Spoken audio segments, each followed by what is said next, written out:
quão agraciados nós somos. Obrigado porque nesse dia maravilhoso, nesse dia lindo, o Senhor nos deu a oportunidade, o privilégio de poder se reunir com o teu povo nesse local que o Senhor já havia preparado para nós de antemão. Obrigado, Senhor, por conceder a nós o privilégio de poder cantar ao Senhor louvores, de poder refletir em letras tão profundas que falam acerca da nossa realidade, de como nós éramos e do que o Senhor fez por nós naquele Calvário. Obrigado, Senhor, por nos dar a oportunidade de, nesta manhã, obedecendo a tua ordem, batizar dois irmãos que serão agregados ao nosso corpo. Obrigado, Senhor, porque sempre que nós estamos na execução desta ordem, a ordem do batismo, nós somos lembrados do teu poder, somos lembrados da tua graça, somos lembrados de que se não for o Senhor, a nossa vida não muda, se não for o Senhor, continuamos mortos em nossos delitos e pecados, e nós estamos hoje diante de um testemunho público, ao qual veremos uma demonstração do teu amor, da tua misericórdia, da tua graça incondicional sobre a vida de novos irmãos. Muito obrigado. Eu peço ao Senhor nesse momento que nos ajude a compreender um pouco o significado do batismo, para que ele tenha um brilho melhor nos nossos olhos. Por favor, Senhor. Amém. Pode, por gentileza, tomar o seu assento nesse instante. Eu vou, com vocês, meditar no texto de Mateus, capítulo 28, do versículo 19 ao 20, de forma um tanto quanto breve. O Senhor Jesus, prestes a ter assunto aos céus, ele disse assim: portanto, vão e façam discípulos de todas as nações, batizando-os em nome do Pai, do Filho e do Espírito Santo, ensinando-os a obedecer a tudo que eu lhes ordenei, e eu estarei sempre com vocês até o fim dos tempos. Mateus capítulo 28, versículos 19 ao 20, é o conhecidíssimo texto que trata acerca da grande comissão. E é notório para nós que o batismo está inserido, está incluso nesta ordem do nosso Senhor Jesus Cristo. O que ele manda aos seus discípulos? Portanto, vão, façam discípulos. Como um discípulo é feito? Um discípulo é feito quando a palavra de Cristo, o glorioso evangelho, é aberto, é explanado diante dos olhos dessa pessoa, e o Senhor Jesus Cristo, juntamente com o Pai, o Filho e o Espírito Santo, atuam no coração dessa pessoa, de forma que o seu coração é transformado, de forma que uma nova vida surge, como nós cantamos, uma nova vida, uma nova família. Quando isso acontece, nós temos o nascimento de um discípulo. Você, quando creu em Cristo Jesus, quando você se arrependeu dos seus pecados, quando foi tocado pelo Espírito Santo, naquele mesmo instante você se tornou um discípulo de Jesus. Mas a ordem para os discípulos não para aqui. Jesus não simplesmente disse, vão e façam discípulos e acabou, vá para outro lugar. Existe uma outra ordem. Após o nascimento de um novo discípulo, o Senhor Jesus diz assim, batizando-os em nome do Pai, do Filho e do Espírito Santo. A ordem também não para por aqui. A ordem continua ensinando-os a obedecer a tudo aquilo que eu os ordenei. Isso significa também que hoje Renan e Patrícia passarão a fazer parte da membresia dessa igreja.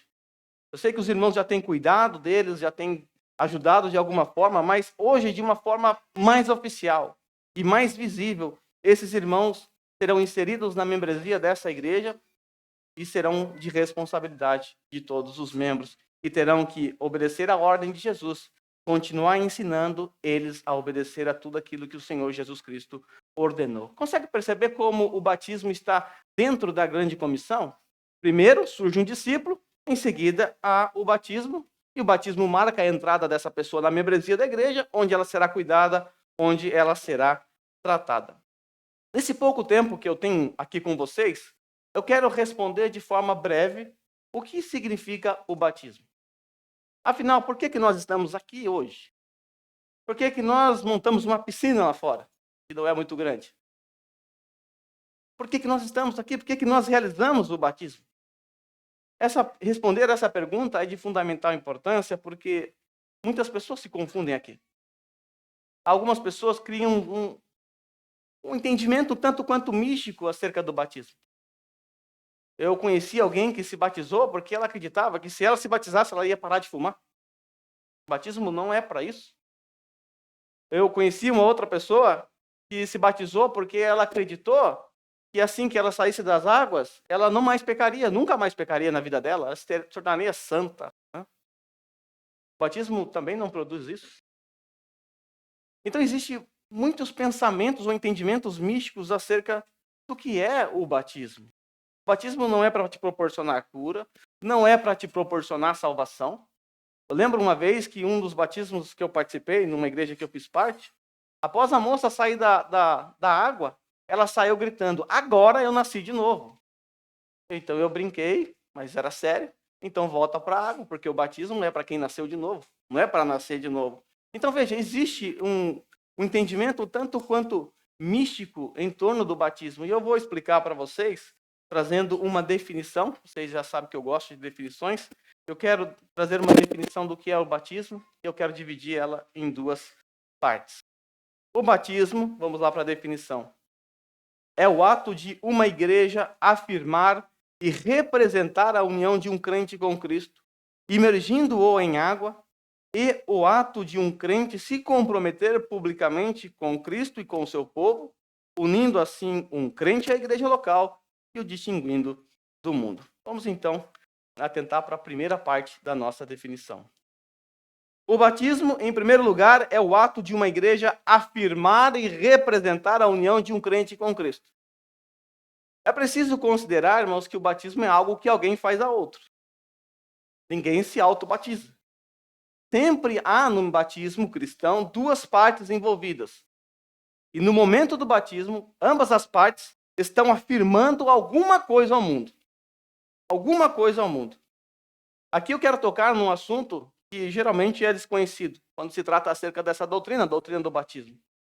Por exemplo, se eu perguntasse para vocês agora, no batismo, quem é que está dando testemunho ao mundo? Certamente todos nós diríamos da pessoa que está sendo batizada. Não é verdade?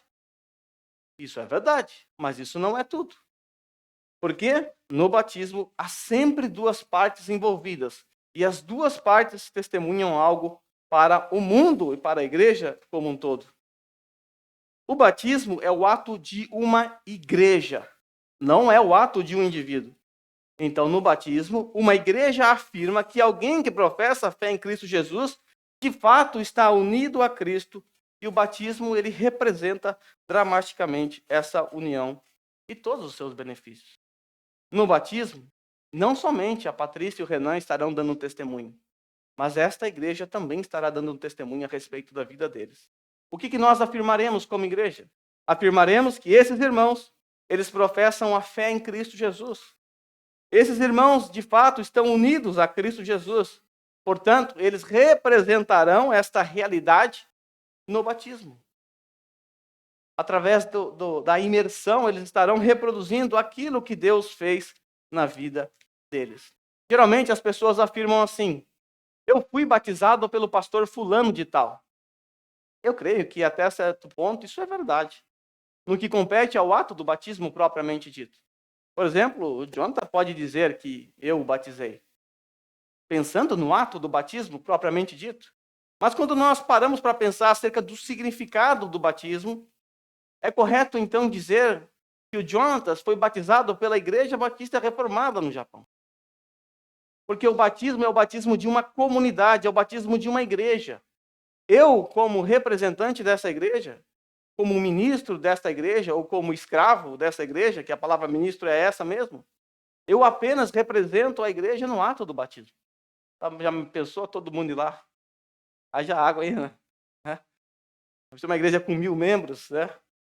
Vale lembrar que antes dessa cerimônia ocorrer, houve uma assembleia. E nessa assembleia, todos os membros dessa igreja afirmaram a fé desses irmãos através do voto. Nós levantamos as mãos e confirmamos a vida deles como cristãos. Nós demos testemunho ali naquele momento de que eles, de fato, devem ser inseridos na membresia dessa igreja. Mas o que exatamente a igreja está declarando no batismo? Eu já expliquei isso por cima, mas no batismo uma igreja afirma a profissão de fé do crente em Cristo Jesus. É isso que essa igreja está afirmando. A igreja, então, hoje estabelecerá na vida do Renan e da Patrícia um selo visível de uma realidade espiritual invisível. Nós apenas colocaremos um selo visível, o batismo, de uma realidade espiritual e invisível, algo que aconteceu na vida deles. Hoje, então, a Igreja Batista Reformada no Japão afirmará que Patrícia e Renan estão unidos a nós e a Cristo. Afirmaremos que esses irmãos estão unidos a nós pela mesma fé que nós temos em Cristo. E que eles experimentaram todos os benefícios da morte e da ressurreição de Cristo. Vale lembrar que o ato de imergir alguém na água representa a morte, o sepultamento e a ressurreição desses irmãos com Cristo. O que nós estamos dizendo é que, de fato, Patrícia e Renan morreram, foram sepultados e nasceram para uma nova vida com Cristo. E o batismo, ele representa perfeitamente o ato de nascer, de morrer, ser sepultado e ressurgir. Veja o que Romanos, capítulo 6, do versículo 3 ao 4, nos diz. Ou porventura ignorais que todos nós que fomos batizados em Cristo Jesus, fomos batizados na sua morte? Fomos, pois, sepultados com ele na morte pelo batismo, para que, como Cristo foi ressuscitado dentre os mortos, vindo do Pai, assim também andemos nós em novidade de vida.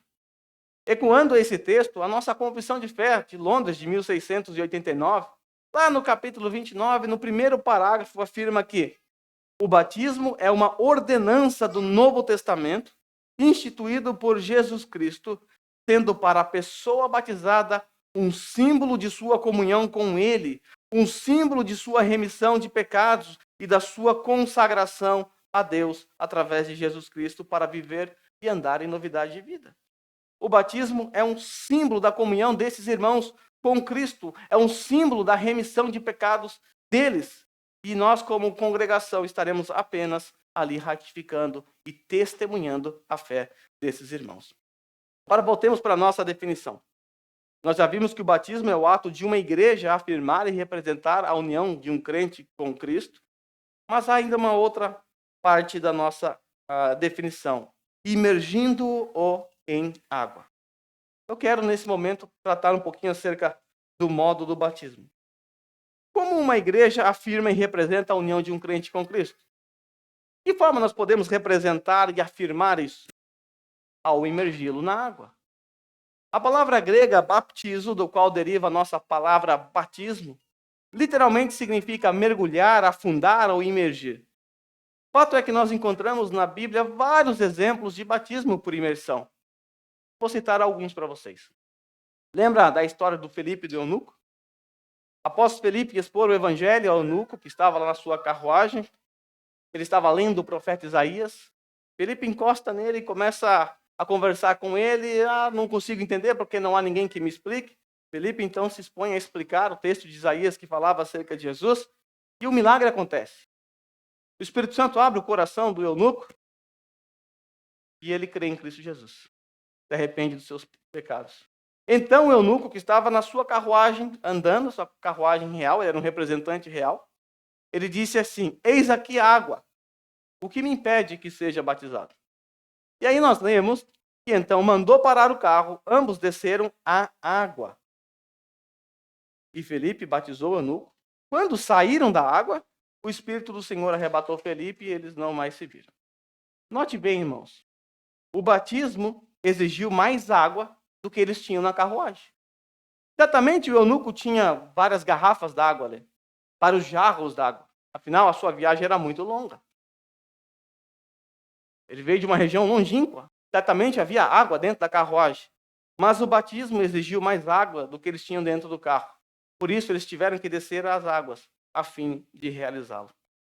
Também, quando nós recorremos a João capítulo 3, versículo 23, nós lemos assim: João também estava batizando em Enom, perto de Salim, porque havia ali muitas águas, e o povo vinha até ele para ser batizado. Percebe que João, ele escolheu batizar tanto em Enom, em Enom, que é perto de Salim, por uma razão muito específica, muito clara. Por quê? Porque ali havia muitas águas. Por que foram necessárias tantas águas assim? uma grande bacia com água não seria suficiente para aspergir água sobre a cabeça de todos que estavam ali? Evidente que sim. Além do fato de que a descrição do batismo feita por Paulo, como eu acabei de ler em Romanos capítulo 6, do versículo 3 ao 4, aponta para a morte, sepultamento e ressurreição de Cristo. Algo que só pode ser percebido através da imersão. Romanos 6, 3 ao 4, mais uma vez. Ou porventura ignorais que todos nós que fomos batizados em Cristo Jesus, fomos batizados na sua morte? Preste atenção, fomos, pois, sepultados com ele na morte pelo batismo, para que, como Cristo foi ressuscitado dentre os mortos pela glória do Pai, assim também andemos em novidade de vida. A aspersão ela não pode reproduzir o simbolismo que está por detrás da ordenança do batismo.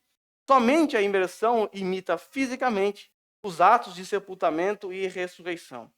Sendo assim, uma igreja só pode retratar a união de um crente com Cristo ao imergi-lo em água. Agora voltemos para a segunda parte, que é a última parte, né, da nossa definição do que é o batismo. Nós já vimos que o batismo é o ato de uma igreja afirmar e representar a união de um crente com Cristo imergindo-o em água. Mas a segunda parte nos diz que o batismo é o ato de um crente. A primeira parte da definição, o batismo é o ato de uma igreja, né, essa parte. A segunda parte, agora é o ato de um crente. O fato é que uma igreja batiza, um cristão é batizado. Agora, considere como aqueles que ouviram a pregação de Pedro lá no dia de Pentecostes, lembra? 3.000 pessoas ouviram, creram, se arrependeram de seus pecados. Veja como eles responderam à mensagem. Quando ouviram isso, ficaram aflitos em seu coração e perguntaram a Pedro e aos outros apóstolos: irmãos, o que faremos? Pedro respondeu: arrependam-se cada um de vocês e seja batizado em nome de Jesus para o perdão dos seus pecados e receberão o dom do Espírito Santo. Percebe? Arrependam-se em primeiro lugar, depois sejam batizados. Ou seja, deem a evidência de que vocês são verdadeiros discípulos através do arrependimento, depois sejam batizados. E o texto prossegue dizendo que os que aceitaram a mensagem, eles creram na mensagem dos apóstolos, então foram batizados. Naquele dia houve um acréscimo de 3.000 pessoas. Fica evidente, meus irmãos, que o batismo não é algo que os não cristãos devem fazer. Porque o batismo afirma e retrata a união de um crente com Cristo. E somente aqueles que foram realmente unidos a Cristo pela fé devem ser batizados. Quando nós recorremos também a João capítulo 4, versículo 1, nós somos informados que Jesus, na verdade, eram os discípulos de Jesus, estavam batizando mais discípulos do que João. Percebe o acréscimo? Quem eles estavam batizando mais? Mais discípulos, porque somente discípulos devem ser batizados. Quando nós olhamos para Atos capítulo 8, versículo 12, recebemos a mesma informação de que o batismo só deve ser aplicado após a conversão. No entanto, quando Filipe lhes pregou as boas novas do reino de Deus, ou seja, pregou o evangelho do nome de Jesus Cristo, o texto nos diz que creram nele e em seguida foram batizados, tanto homens quanto mulheres. Creram nele e foram batizados. Creram no quê? Na mensagem pregada por Filipe. Filipe pregou as boas novas do reino de Deus. Outro exemplo nós encontramos em Atos, capítulo 16, do versículo 30 a 32. Você deve conhecer muito bem a história do carcereiro, que estava prestes a se matar porque houve um agir ali de Deus, uma ação sobrenatural, um terremoto, as cadeias se abriram e o carcereiro pensou que tinha todo mundo fugido e ele falou: ixi, vou morrer. Todo mundo fugiu aqui, eu vou morrer. Então ele, na tentativa de tirar a sua própria vida, de repente o apóstolo Paulo aparece: não faça nada disso. Estão todos aqui, ninguém fugiu, fica tranquilo. E aí, esse carcereiro faz uma pergunta. Agora, como que eu faço para ser salvo? Paulo responde, versículo 31. Crê no Senhor Jesus Cristo e será salvo tu e tua casa. Aí, quando nós olhamos para o versículo 32, o texto nos diz que o apóstolo Paulo pregou a palavra de Deus a ele, ao carcereiro e a todos de sua casa. Então, todos de sua casa, eles tinham a capacidade de entender, eles entenderam. E naquela mesma hora da noite, o carcereiro deu uma evidência da sua conversão. Ele lavou as feridas de Paulo, tratou das feridas de Paulo e seu companheiro, e em seguida todos foram batizados. Após o batismo, o carcereiro levou todos para sua casa, serviu-lhe uma refeição, e com todos de sua casa, o texto diz que ele se alegrou por haverem crido. Os da sua casa creram. O último exemplo de que o batismo sempre deve ser administrado àqueles que creem encontra-se em Atos, capítulo 18, versículo 8, onde é narrado a história da conversão de Crispo, o principal governante da sinagoga. Note que o seu batismo aconteceu após a sua conversão. Crispo, chefe da sinagoga, creu no Senhor, ele e toda a sua casa. E dos coríntios que ouviram, muitos criam e eram batizados. Então, muitos criam e eram batizados. Crispo e toda a sua família, após crer, também foram batizados. Ecoando as verdades dos textos que eu acabei de destacar para vocês, a nossa confissão afirma lá no capítulo 29, parágrafo 2, que aqueles que realmente professam arrependimento para com Deus, fé e obediência ao Senhor Jesus Cristo, são os únicos sujeitos apropriados dessa ordenança. Nossa confissão está falando acerca do batismo. Assim, nós encontramos na palavra de Deus um padrão para a administração do batismo. Ou seja, deve ser administrado somente após a conversão. A nossa definição, ela continua dizendo assim, primeiro, na segunda parte, que é um ato de um crente. Um ato do quê? É um ato de um crente se comprometer publicamente com Cristo e com o seu povo, unindo assim um crente à igreja e o distinguindo do mundo. Essa é a parte final da nossa definição. Então vamos olhar para a primeira sentença. É o ato de um crente se comprometer publicamente com Cristo. Talvez esse é o significado mais comum, esse que é o significado que todos nós já conhecemos.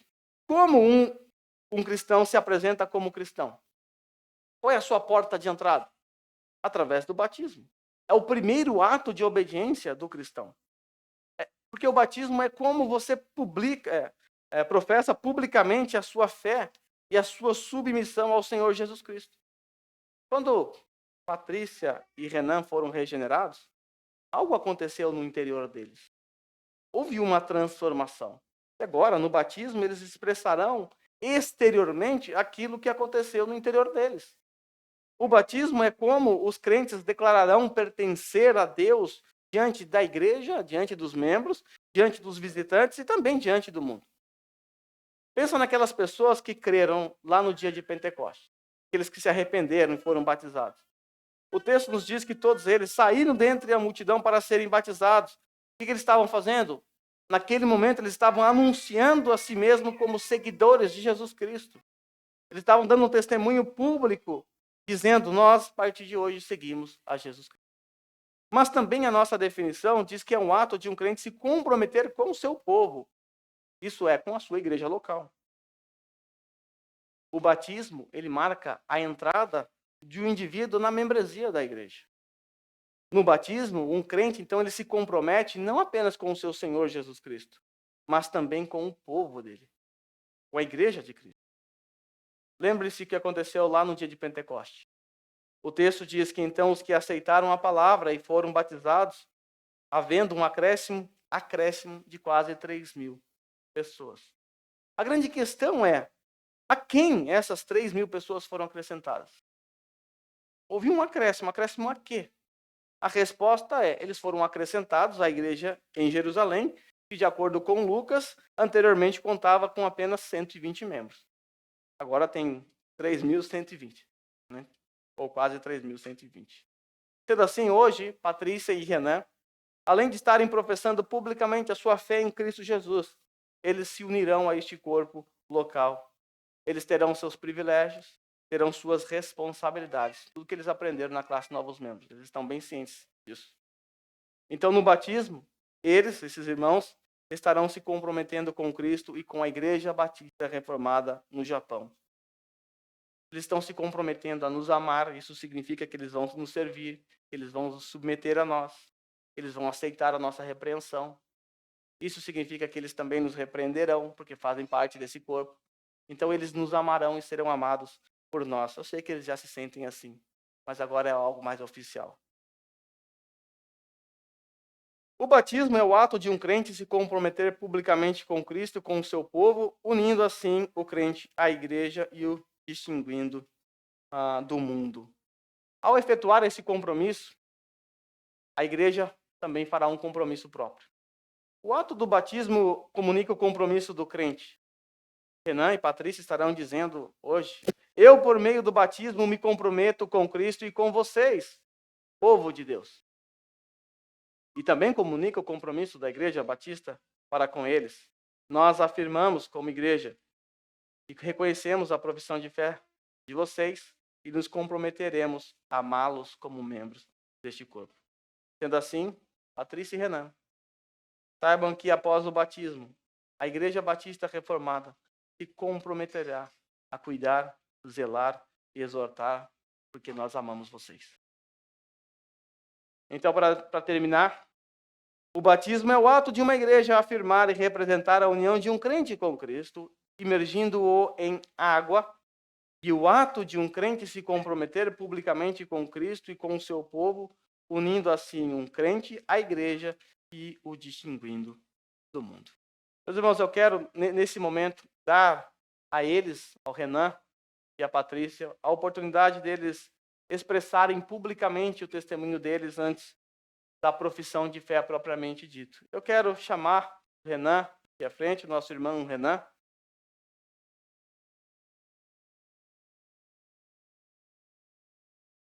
Nosso irmão Renan, para quem não sabe, é irmão do Felipe, apesar de não parecer, né? Mas ele é irmão do Felipe. A história dele é uma luta, né? E traz ao nosso coração alegria e júbilo diante de Deus pelo que Deus fez na vida do Renan. Só quem conhece sabe. Agora vocês vão conhecer um pouquinho.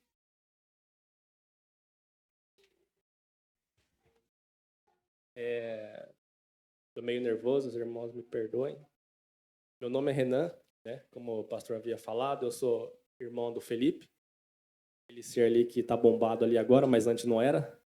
Magrinho, muita proteína, né? Muitos de vocês talvez me conhecem, né? Alguns que já é antigo e frequentavam a casa do meu irmão, talvez me conheciam, né? Eu era uma pessoa que vivia muito na promiscuidade sexual. Eu era muito rebelde a Deus. Sem contar que eu era um ateu, né? Apesar de antigamente, quando eu cheguei no Japão, junto com meu irmão, a gente ter frequentado igrejas, a gente nunca, na verdade, soube do evangelho e nunca com as devidas vontades próprias indo para a igreja, né? Então a gente só ia buscando outras coisas, né? Como era a diversão após o culto, né? Todas essas coisas mundanas. E após disso eu tive uma vida muito mundana, né? Eu, como disse, fui ateu. Eu vivia nas redes sociais brigando com os cristãos, pondo os meus argumentos científicos, e hoje eu dou risada. E eu sempre fui muito rebelde contra aos irmãos que se diziam cristãos, né? Para mim, pessoas eram muito hipócritas, a religião era uma coisa hipócrita e, na verdade, nada daquilo fazia sentido. E eu cresci com aquilo na minha cabeça e aquilo foi se tornando algo muito forte. E cada vez mais hoje, sabendo do evangelho, eu sei que cada vez mais o meu coração estava endurecido, cada vez mais eu estava envolvido em trevas, mas eu não me dava conta disso, né? E eu tive um relacionamento longo e após o término desse relacionamento eu me afoguei, como eu disse, na vida promiscuidade sexual, festas, baladas, mulheres, né? Tudo quanto a coisa que Deus repudia, né? E como eu era uma pessoa que, assim, eu não bebia, eu não usava droga, não fumava, eu não roubava, não matava ninguém. Eu apenas ia para a balada, chavecava as mulheres, saía com elas toda semana e me divertia com meus amigos. Eu achava que eu era uma pessoa boa, uma pessoa que não faz mal a ninguém. E aquilo para mim era o meu objetivo de vida. Aquilo para mim era como se fosse uma felicidade. Quanto mais eu me tornasse reconhecido diante dos homens, quanto mais eu me tornasse reconhecido diante daquelas pessoas que praticavam o mesmo pecado que eu, mais eu me sentiria amado, mais eu me sentiria feliz. Aquilo realmente me corrompeu e eu fui vivendo daquela forma. Até que um dia, pela graça de Deus, realmente pela graça de Deus, pois eu nunca esperava hoje aqui estar testemunhando a minha fé. Teve um dia, perto do Natal, há exatamente 1 ano e meio atrás, quase 2 anos talvez, e estava chegando o Natal e eu queria dar um presente para minha cunhada, né? E eu não sabia o que dar para ela. Então na minha mente veio alguma coisa relacionada à igreja, ao cristianismo, né? Alguma coisa relacionada a isso, mas não tinha nada em mente. Aí eu abro o Instagram, por coincidência, né? Eu vejo uma caneca com emblemas de desenhos, né? Eu falei, tá aqui, um presente bom para ela, né? Eu vou dar uma caneca com um desenho para ela, né? Aí entrei em contato com essa pessoa e, por incrível que pareça, essa pessoa era uma pessoa que trabalhou comigo na Steam, morava perto de casa, né? Como estava perto do Natal, era mais fácil de eu ir buscar, porque demoraria para fazer e estaria em cima da hora. Então deu certinho. Essa pessoa já me conhecia e eu conhecia ela, então deu para fazer o trabalho certinho. Mas aí eu vi a caneca e pensei, o que eu vou colocar na caneca, né? E eu fiquei pensando, falei, eu vou colocar uma paisagem, né? Talvez Cristo, né? Uma paisagem assim de natureza, né? Deus, né? Natureza é Deus, né? Vou colocar ali. Aí eu coloquei ali, procurei no Google uma imagem de natureza, apareceu várias, escolhi uma ali, aleatória, coloquei. Mas eu falei, ainda tá faltando alguma coisa, né? Sou um cristão, né? Pô, o que o cristão faz? Ele lê a Bíblia, né? Eu espero que sim, né? Então eu falei, vou colocar um versículo aqui na caneca aqui, né? Mas eu, como nunca tinha lido a Bíblia, assim, realmente lido, talvez eu deva ter conheço alguns versículos padrões que todo mundo conhece, né? Eles Deus é meu pastor, nada me faltará, essas coisas básicas aí, né? Mas eu realmente nunca tinha lido a Bíblia por ler assim, procurando alguma coisa, né? E nesse dia eu decidi abrir a Bíblia, né? Não a Bíblia física em si, um livro, mas eu procurei na internet, coloquei Bíblia lá e apareceu um monte de versículos lá, né? Aí teve um site que eu entrei lá e apareceu Gênesis capítulo 1, versículo 1. Eu comecei a ler aquilo lá, até o título lá, no princípio Deus criou a céu e a terra. Eu falei, ixi, vou parar por aqui mesmo, porque eu era ateu e eu não aceitava esse de jeito nenhum, né? No princípio Deus criou o céu e a terra. Para mim, a terra veio após o Big Bang, um monte de explosões aleatórias, evolucionismo, milhões de evoluções aleatórias até chegar no ser humano. Então eu li ali, parei ali. Falei, aqui já tá bom demais por hoje, já vou parar por aqui mesmo. Já achei o versículo que eu queria. Vou colocar isso aqui. No princípio Deus criou a terra. Deus criou. Legal, vou colocar isso aqui na caneca. Mas tá muito cafona, né? Como será que a Bíblia foi escrita, né? Eu pesquisei na internet. Como que a Bíblia foi escrita? Tava lá, a Bíblia foi escrita em hebraico, aramaico e grego. Falei, então tá. Então vou colocar no Velho Testamento, foi escrito em qual língua? Foi escrito em hebraico, né? E então eu procurei esse versículo em hebraico. Nem sei por que eu fiz isso. Nem sei por que, é só Deus mesmo, né? Um ateu ficava procurando essas coisas aí. Aí eu procurei e achei lá, né? Tava escrito em hebraico. Bereshit bara Elohim, né? Meu hebraico é muito bom, não sei se está certo a pronúncia, mas creio que também não tem muita relevância aqui, né? Mas a palavra era essa, Bereshit bara Elohim. E logo que eu vi esse versículo em hebraico, eu pedi pro meu amigo se ele podia colocar isso, né? Aquelas letrinhas estranhas, né? Parecia um kanji, né? E ele falou que talvez conseguiria, né? Vai levar um tempo, né? E eu fiquei esperando a resposta dele. E até então, desde que eu comecei a ler esse versículo, eu li esse versículo em hebraico, Bereshit bara Elohim, eu trabalhava como tantocha na época, né? E sabe como tantocha é, né? Era telefone pra lá e pra cá, corria pra lá e pra cá, e aquele versículo não saía da minha cabeça. Eu ficava com ele martelando na minha cabeça todo dia. Andando de carro, eu ficava Bereshit bara Elohim. As pessoas me ligavam, eu falava Bereshit bara Elohim moshi moshi. Realmente era uma coisa sobrenatural. Brincadeira, né? Não chegava a falar Bereshit bara Elohim pra pessoa, mas eu realmente pensava todo dia, toda hora, em Bereshit bara Elohim, enquanto eu esperava a caneca, né? E aquilo não saía da minha cabeça. Aquilo foi entrando na minha cabeça e chegou no dia 25 de Natal, né? 25, dia de Natal, e a caneca ficou pronta nesse mesmo dia. Eu fui logo pegar de manhã, né? Nesse dia eu ainda estava naquela minha vida promíscua, vida realmente com rebeldia com Deus, e todo final de semana eu saía com mulheres, né? Naquela semana não era diferente. Eu tinha uma namorada, né, japonesa que eu gostava muito, né? Não da pessoa, mas do ato carnal. E eu tinha compromisso com ela e eu iria sair com ela, mas neste dia eu fui entregar a caneca para minha cunhada e eles me chamaram para fazer, me convidaram para ir era um jantar lá no restaurante peruano, né? Ele ia ter Amigo Invisível. E por incrível que pareça, eu aceitei, né? Eu desisti de ir do encontro que eu ia ter, uma coisa que eu jamais faria, né? Por conta própria, né? Só Deus mesmo agiu no meu coração nesse dia para eu desistir e ir nesse encontro com os irmãos que teve. E eu decidi ir. Eu liguei para a garota, falei, desculpa, eu não vou ir porque eu vou passar o final de semana com a minha família, né? E gomei, né?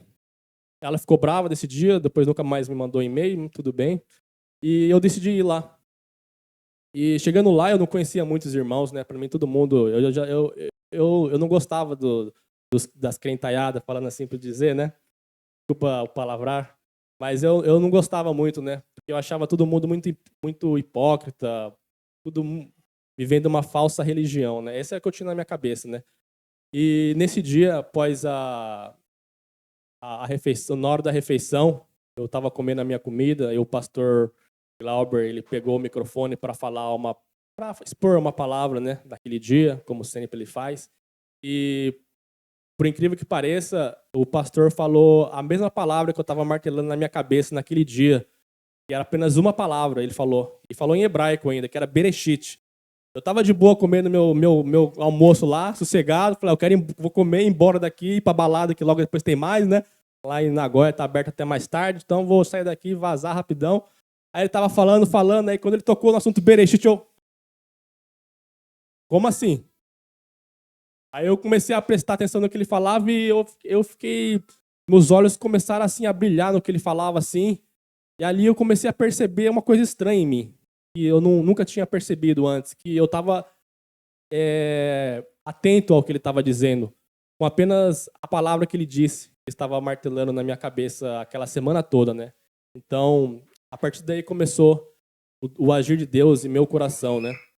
Deus, naquele momento, ele trocou o meu coração de pedra e deu um coração de carne para mim. E eu jamais esperava por aquilo. E quando, depois disso, eu fiquei muito curioso a respeito do cristianismo. No mesmo dia também, eu peguei um livro, tentei pegar um livro lá, né? Mas aí roubaram o livro de mim, né? Aí eu falei, deixa quieto, né? Vou. Aí depois, no outro dia, a irmã Tati, ela deu o mesmo livro para mim.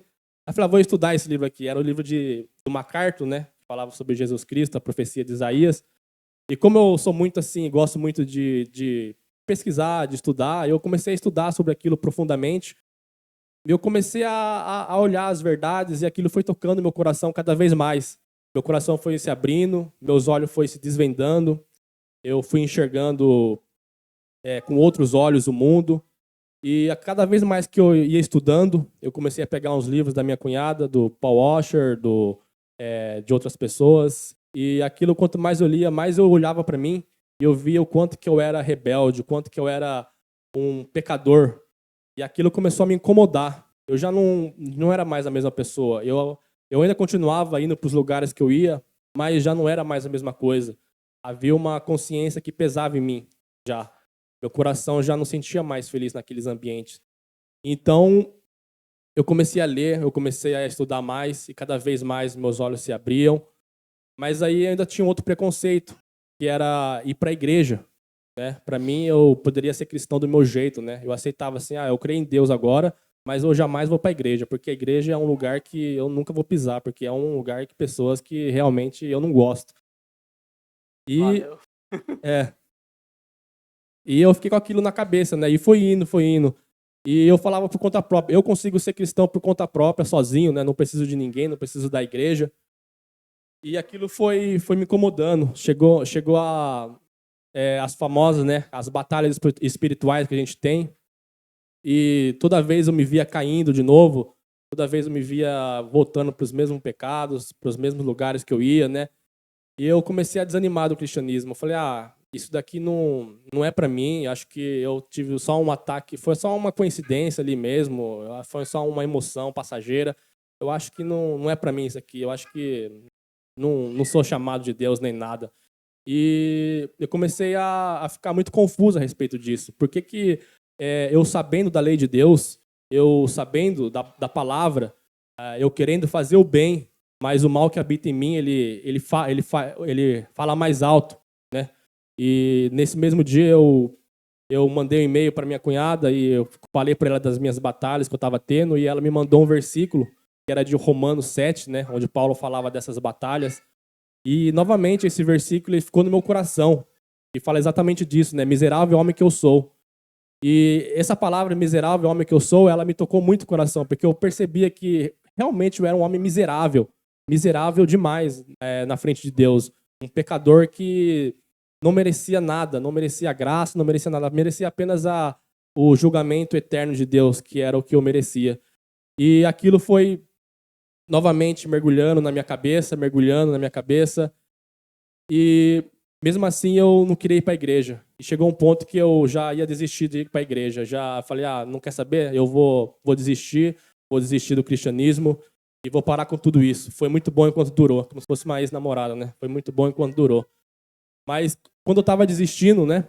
Deus, pela sua maravilhosa providência, eu fiquei um bom tempo sem falar com a minha família, né? Porque eu sabia que toda vez que eu ia na casa deles, a minha consciência pesava, eu queria ficar mais perto de Deus, queria estudar mais sobre Deus, então eu decidi que eu não ia mais lá. Eu decidi que eu já tinha bolado uns planos mirabolantes na minha vida, que eu ia viajar para fora, que eu ia arranjar um serviço lá em Tóquio, viver na promiscuidade lá, porque lá é cheio de mulher, então eu tava tramando um monte de plano assim já, né?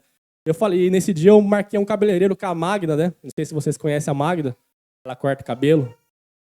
E por incrível que pareça, nesse dia que eu tava pensando em desistir de tudo, e que eu tava querendo já, com meus planos em mente já, no mesmo dia, na mesma hora de manhã, a primeira pessoa que eu encontro no estacionamento parado lá era meu irmão. Eu falei, rapaz, meu Deus do céu, não tem como fugir, não tem onde fugir. Eu não penso em fugir, meu irmão tá lá. E quando eu olho para ele assim, me dá uma vontade de chorar, uma vontade de ver o quanto que eu sou rebelde com Deus. E Deus ainda me ama, Ele ainda tá me chamando, né? E quando eu percebi aquilo, eu falei que, nossa, como Deus é soberano sobre tudo, né? Eu, a ponto de desistir aqui nesse mesmo dia, Ele vai e me manda a pessoa que eu mais confio nesse mundo, que é o meu irmão, pra estar lá e acalmar o meu coração, né? Faz mais de um mês que eu não vejo meu irmão, né? E eu vejo ele aqui agora.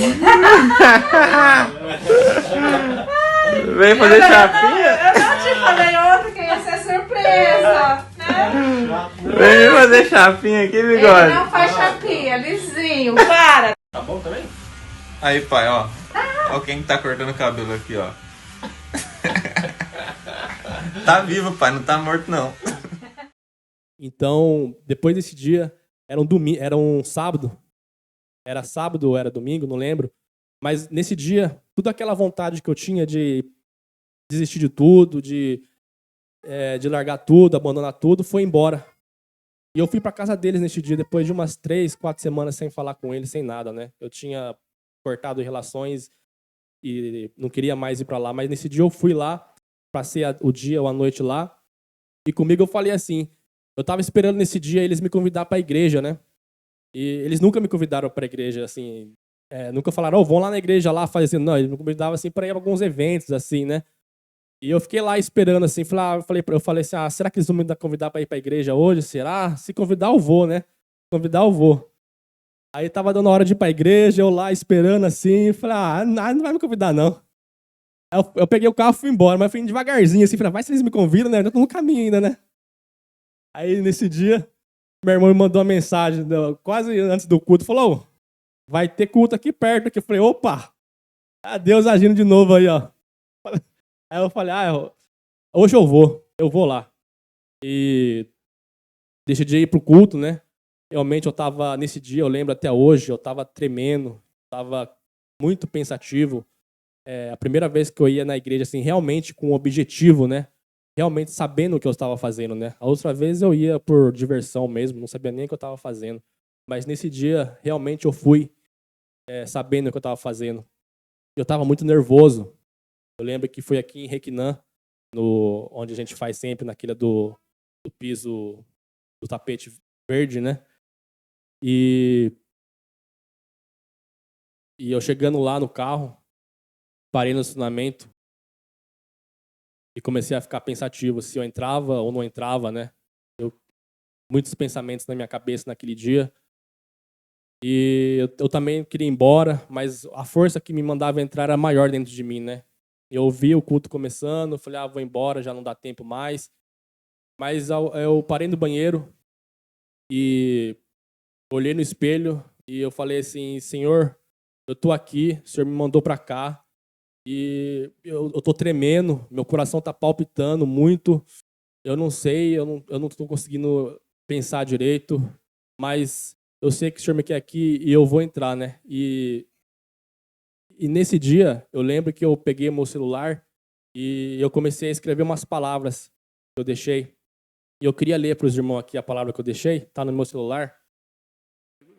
No dia 22, 5, né? Foi quando eu fui para a igreja a primeira vez. E antes de ir para a igreja, antes de entrar na igreja, eu parei no banheiro e escrevi isso daqui. Que era, eu realmente não sei como escrever isso aqui, porque meu português não é tão avançado assim, né? Mas eu escrevi essas palavras que estavam no meu coração naquele dia. Eu escrevi assim: hoje é o grande dia. Louvado seja o nome do nosso Senhor Jesus Cristo. Esperei a minha vida toda por este momento, mesmo não tendo consciência. Minhas mãos tremem, meus membros palpitam, meu coração bate como uma cachoeira descendo a nascente. Uma força toma conta sobre mim, da qual eu não consigo nem explicar a sua essência. Mas a única coisa que eu tenho a certeza é que chegou um dia de um velho homem imundo que viveu no pecado a vida toda ser lavado pelo sangue de Jesus. Louvado seja Deus, louvado seja seu Filho Jesus Cristo. Amém. Eu escrevi essas palavras aqui, eu não conseguiria escrever de novo, porque eu não consigo pensar dessa maneira. Mas, nesse momento, eu criei forças e decidi entrar na igreja. E quando eu entro na igreja, aquele versículo que sempre estava na minha cabeça, que era miserável homem que eu sou, como contamos hoje aqui, estava no telão da igreja. E assim que eu entro na igreja, eu vejo aquela palavra, aquele versículo, miserável homem que eu sou, eu me rendo a Jesus Cristo e começo a chorar, eu começo a chorar muito, eu começo a pedir perdão a Deus por toda a minha vida rebelde, eu começo a realmente me quebrantar diante de Deus. E eu chorei muito naquele dia, não sei se os irmãos viram chegando naquele dia, talvez alguém aqui estavam presentes, viram. Eu não conseguia nem falar direito, uma força tomou conta de mim, eu me ajoelhei, comecei a chorar muito, arrependido dos meus pecados.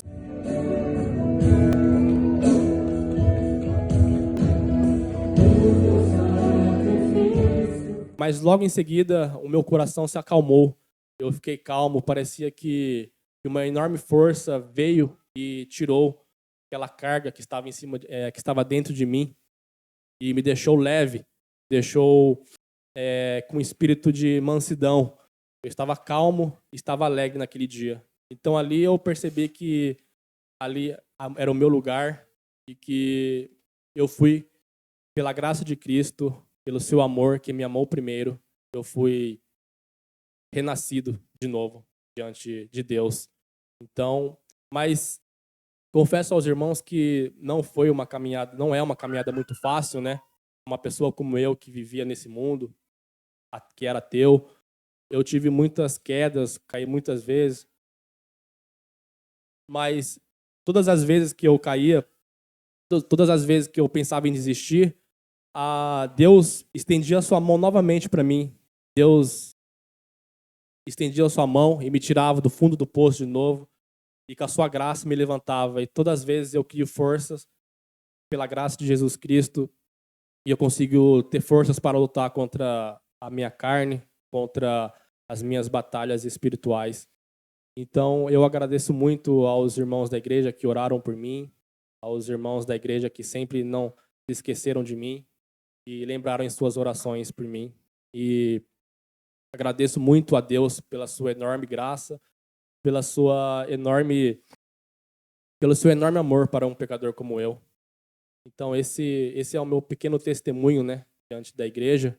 Talvez possa ajudar algum familiar seu também esteja na mesma situação, e você não desista dele, porque assim como Deus conseguiu resgatar eu do mundo perdido, da promiscuidade, do mundo, Deus também é capaz de regenerar qualquer pessoa da sua família. Então, continue orando por ela, sem cessar, e Deus pode exibir a sua graça para ele também.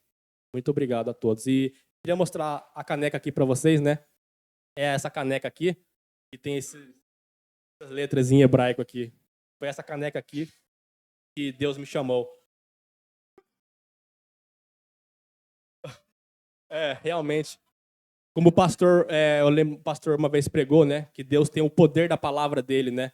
Com apenas uma palavra, apenas uma palavra, Deus conseguiu resgatar um pecador como eu, né? Com apenas Bereshit, Deus me chamou e fincou no meu coração a palavra dele. Então, Deus tem o poder, com apenas uma palavra, de fazer qualquer coisa. Amém, irmãos. Louvado seja nosso Deus. Muito obrigado. Fica aqui. Chamar o Felipe e a Sueli, vamos cá. Vamos mudar aqui. Caneca da Sueli, né? Vou dar ao Felipe a oportunidade nesse momento de orar a Deus, agradecendo a Deus por essa obra tão especial que ele realizou na vida do Renan. Né? Um testemunho como esse, impactante, onde claramente nós vemos o poder de Deus, a maneira como Deus atua através de uma caneca. Né? Então, se as pedras clamarão, as canecas clamarão, né? Então Deus ele usa os seus meios, a sua forma, para que a palavra de Deus penetre o coração dos seus, e ela alcançou o coração do Renan, essa palavra. Então, para a gente é uma alegria, eu imagino que para a família muito mais, né? Muito mais pela luta que o Renan passou junto com eles. Quando a gente chegava na casa do Felipe, o Renan sumia, era um bagre ensaboado, ele não podia ir com aquela cara ainda feia, né? Ainda é, né? Aí, o primeiro dia que ele foi na minha casa estudar, ele parou e falou para mim assim: caramba, eu nem gostava de você, agora estou aqui na tua casa, né? Olha o que Deus fez comigo, né? E realmente é Deus mesmo, né? Não tem como dizer que foi o Felipe, a Sueli, não foi a caneca, foi Deus que agiu, porque Deus é poderoso para fazer o que ele bem quiser. Vamos orar? Pai, muito obrigado por esse dia em especial. Muita emoção, Pai, que eu quero te agradecer o dom que o Senhor deu da fé ao meu irmão, resgatá-lo das trevas, trazê-los para o Senhor. Louvado seja o Senhor, Pai, por ter graça e misericórdia da vida dele. Não só dele, mas de mim também, da minha esposa, de alguma forma ser o meio, Pai, para ele conseguir chegar ao teu Senhor também. Muito obrigado, Pai. Não tenho tantas palavras neste momento para falar ao Senhor, por conta da alegria que é ver o irmão professor na fé, depois de muitas lutas, depois de muitas rebeldia contra o Senhor trazendo ele para o Senhor, como eleito, escolhido por ti. Muito obrigado, Pai. Me ajude também no momento de agora, no qual ele continuará caminhando com o Senhor, lutando contra a carne, lutando contra as forças deste mundo, ajudá-lo, Pai. Eu possa ser também um instrumento do Senhor na caminhada cristã dele. Muito obrigado, Pai, por este momento, por este domingo especial. Amém. Amém. Obrigado. Obrigado. Quero chamar a Patrícia também para trazer o testemunho dela, né, Patrícia? Vem cá. Fica tranquilo, estamos em casa.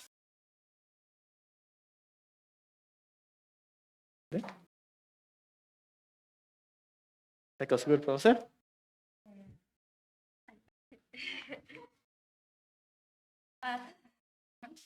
Bom dia a todos, né? Primeiramente, eu tenho dificuldade para falar em público, então eu escrevi, mas acho que mesmo assim ainda vou dar umas tremidas aqui. Umas gaguejadas. Bom, vou começar aqui o texto, né, do meu testemunho. Gostaria de compartilhar com vocês a minha recente conversão. Como alguns já sabem, meu marido e eu participamos de uma seita por 16 anos. No entanto, ele encontrou o verdadeiro evangelho antes de mim e começou a me evangelizar. Inicialmente, minha mente e meu coração estavam fechados e eu relutava em ouvi-lo. No entanto, com sua paciência e persistência que Deus lhe concedia, ele continuou a compartilhar o evangelho comigo, mesmo diante de tantas afrontas e debates. Foi então que o Espírito Santo começou a trabalhar em meu coração. Comecei a perceber que a nossa convivência estava se tornando cada vez mais difícil nessa questão. Comecei a orar a Deus, pedindo sua ajuda. Em um certo dia, o Espírito Santo mexeu profundamente em meu coração. Eu decidi visitar uma igreja, porque foi um grande milagre. Eu jamais pensei em pisar em outra igreja antes. Então, fui com o meu marido conhecer a comunidade cristã de Londrina. O que mais me chamou a atenção nessa igreja foi a maneira clara e profunda com a palavra de Deus era explicada. Sempre com Cristo no centro de tudo.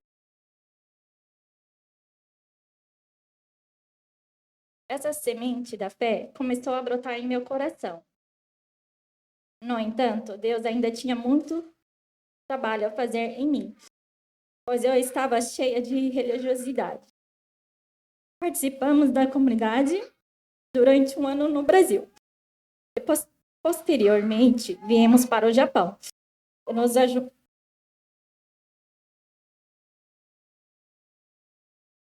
E nos juntamos a esta igreja que nos acolheu com muito amor. Vários irmãos têm sido instrumentos especiais usados por Deus em nossas vidas, contribuindo muito para a minha conversão. Frequentar os cultos, ouvir a palavra de Deus ao lado do meu marido e receber apoio dos irmãos tem sido fundamental nesse processo. Além disso, tenho buscado a Deus em meu lar, orando, lendo bons livros e meditando na palavra. Muitas vezes tenho sido confrontada. Houve duas questões que eu não compreendia: a divindade de Jesus e a natureza do pecado. Enquanto estávamos lendo o capítulo 1 de João, surgiu uma dúvida em minha mente. Meu marido tentou me explicar, mas a dúvida persistiu. Em um certo dia, quando estávamos com uma família de irmãos, o assunto surgiu novamente e eles me explicaram. Fiquei muito emocionada ao compreender a divindade de Jesus. Era algo maravilhoso. Além disso, eu não tinha conhecimento sobre a verdadeira natureza do pecado. Anteriormente, eu pensava que pecado era apenas aqueles relacionados a matar, roubar, adultério e prostituição. Hoje sei que o pecado vai além desses exemplos. Inclui ansiedade, ira, orgulho, egoísmo, entre outros. Agora posso me aproximar de Deus para pedir perdão e ajuda em relação aos pecados que antes eu desconhecia. Outro ponto que eu não entendia completamente era a salvação. Eu acreditava que seria salva por meio de minhas próprias obras. No entanto, pela graça de Deus, compreendi que sou salva somente pela sua graça, por meio da fé em Cristo, de acordo com as Escrituras, e para a glória de Deus. Estou extremamente feliz por Deus me resgatar das trevas, me revelar sua graça, mesmo sem que eu merecesse. É um prazer fazer parte do corpo dessa igreja, mesmo que seja por um curto período de tempo aqui no Japão. Essa experiência ficará marcada em meu coração. Esses foram alguns pontos nos quais o Espírito Santo tem trabalhado em minha vida. No entanto, sei que ainda tenho muito a aprender. Conto com as orações dos irmãos para que eu possa me tornar cada dia mais semelhante a Cristo. Felipe tá aí, Felipe? Pode vir aqui. A irmã Patrícia, ela veio de uma seita que muitos consideram uma igreja cristã, mas na verdade é uma seita, Congregação Cristã do Brasil. Felipe também veio dessa seita, foram resgatados de lá, e não é fácil sair daquilo lá. É uma seita escravizadora, extremamente legalista, que impõe realmente um legalismo sim exacerbado, e é só Deus. É só Deus que tira alguém de lá. E recentemente eu tenho acompanhado em vários grupos, que eu participo com alguns pastores, que tem acontecido um resgate da parte de Deus dentro dessa igreja. Muitas pessoas estão saindo de lá, tendo contato com pregadores na internet e têm tido seus olhos abertos também. Mas não é um processo rápido. A Patrícia está com a gente aqui mais de 1 ano, processo bem lento. Mas Deus trabalha assim também. Alguns Deus trabalha assim numa palavra, numa canecada. Outros Deus vai trabalhando lentamente, vai quebrando, vai debulhando. Essa é a maneira que Deus tem de trabalhar com cada um de nós. E faltando 10 minutos para a assembleia, a última assembleia, estava prestes a entrar para o culto, por causa da assembleia, para o culto começar, aliás. Ela vem com o Felipe chorando, e Felipe também foi pego de surpresa.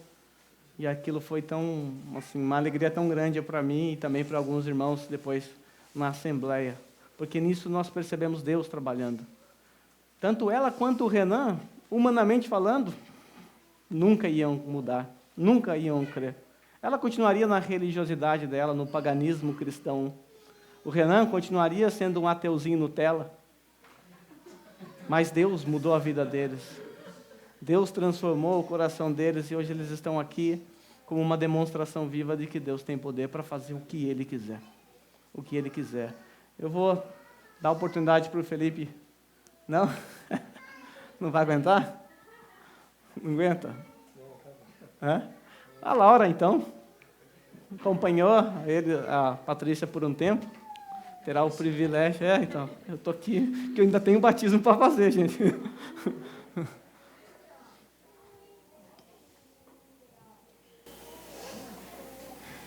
Pai querido, eu quero nesse momento te agradecer, Deus. Te agradecer, Pai, por essa obra maravilhosa, Pai, que o Senhor fez na vida da Patrícia. Te agradecer pela vida dela. Te agradecer pelos momentos que o Senhor me deu o privilégio, Pai, de andar com ela e poder falar um pouco do Senhor para ela, Pai. Obrigada, Deus, porque tudo isso é mérito do Senhor, Pai. Como é maravilhoso, Deus, a gente testemunhar aqui uma transformação de vida, de coração. Muito obrigada, Pai, e peço, Deus, que o Senhor fortaleça ela, o caminhar dela, na igreja onde ela também, depois no Brasil, irá frequentar. Peço que o Senhor coloque pessoas que ajudem nessa caminhada, a buscar mais o Senhor, a aprender do Senhor. E também peço, Pai, para que o Senhor faça dela, Pai, um vaso de graça, Pai, que derrame a Tua graça ao redor de onde ela estiver.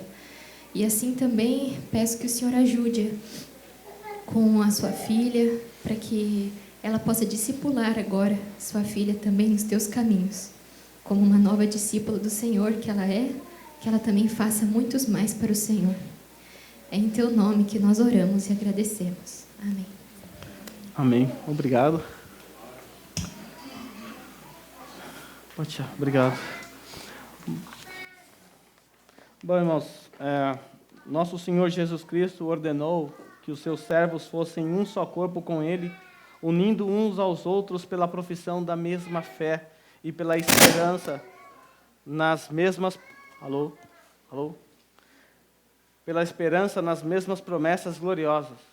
E visto como se acham presentes os irmãos Renan Quioche Ferreira Alrache e Patrícia Barbosa Inada de Freitas para professarem publicamente a sua fé, nesse momento, eu vou exortar os dois a responderem diante dessa comunidade as perguntas que eu farei a eles. Só que eu vou fazer isso lá fora, tá? Perto da piscina. Então eu quero, por gentileza, que vocês sigam a orientação aí do Ale, que vai estar ali na porta, para vocês saírem devagar e vão para o estacionamento nesse momento que eu vou fazer a profissão de fé deles lá na frente da água. Tá bom? Patrícia, você crê em um só Deus que subsiste em 3 pessoas? O Pai, Criador de todas as coisas visíveis e invisíveis. O Filho, que foi concebido por obra do Espírito Santo de Deus, que nasceu da Virgem Maria, o qual morreu pelos nossos pecados e ressuscitou para a nossa justificação. E o Espírito Santo, santificador de nossa alma e doador da vida? Sim. Você confessa que foi concebida em pecado, que por natureza é incapaz de cumprir perfeitamente a lei de Deus, e inclinada antes a amar e fazer o que essa lei condena, tendo pecado muitas vezes por pensamento, palavras e obras? Sim, confesso. Patrícia, você confessa que somente o sangue de Cristo te purifica de todo pecado, e que não há outro meio de alcançar o perdão e o poder santificador, senão na graça do nosso Senhor Jesus Cristo, e na obra do Espírito Santo que Jesus dá a todo que lhe pede? Sim, confesso. Patrícia, você está sinceramente arrependida do mal que tem feito diante de Deus? Sim, estou arrependida. Você promete que, como membro desta igreja, a Igreja Batista Reformada do Japão, se sujeitará sempre à sua disciplina, às autoridades nela constituídas para o seu ensino, enquanto estes forem fiéis às Sagradas Escrituras. Promete que fará uso diligente de todos os meios de graça, ordenado por Deus para o bem do seu povo, e a seguir os preceitos da sua lei, deixando de fazer o que a lei de Deus proíbe em sua palavra, e fazendo a sua vontade, auxiliados por sua graça? Sim, prometo. Mediante a sua profissão de fé, eu, como ministro do nosso Senhor Jesus Cristo, eu te batizo em nome do Pai, do Filho e do Espírito Santo. Nossa, é muito alto. Renan, você crê em um só Deus que subsiste em 3 pessoas? O Pai, Criador de todas as coisas visíveis e invisíveis. O Filho, que foi concebido por obra do Espírito Santo de Deus, que nasceu da Virgem Maria, o qual morreu pelos nossos pecados e ressuscitou para a nossa justificação. E o Espírito Santo, o santificador de nossa alma e doador da vida? Sim, eu creio. Renan, você confessa que foi concebido em pecado, que por natureza é incapaz de cumprir perfeitamente a lei de Deus, que é inclinado a amar e fazer o que esta lei condena, tendo pecado muitas vezes por pensamentos, palavras e obras? Sim, confesso. Renan, você confessa que somente o sangue de Cristo te purifica de todo pecado, e que não há outro meio de alcançar o perdão e o poder santificador, senão na graça do nosso Senhor Jesus Cristo, e na obra do Espírito Santo, que Jesus dá a todo o que lhe pede? Sim, confesso. Você está sinceramente arrependido do mal que tem feito diante de Deus? Sim, estou arrependido. Renan, você promete que, como membro desta igreja, se sujeitará sempre à sua disciplina e às autoridades nela constituídas para o seu ensino, enquanto forem fiéis às Sagradas Escrituras? Sim, prometo. Promete que fará uso diligente de todos os meios de graça, ordenado por Deus para o bem do seu povo, e a seguir os preceitos da sua lei, deixando de fazer o que ele lhe proíbe em sua palavra, e fazendo a sua vontade, auxiliados por sua graça? Sim, eu prometo.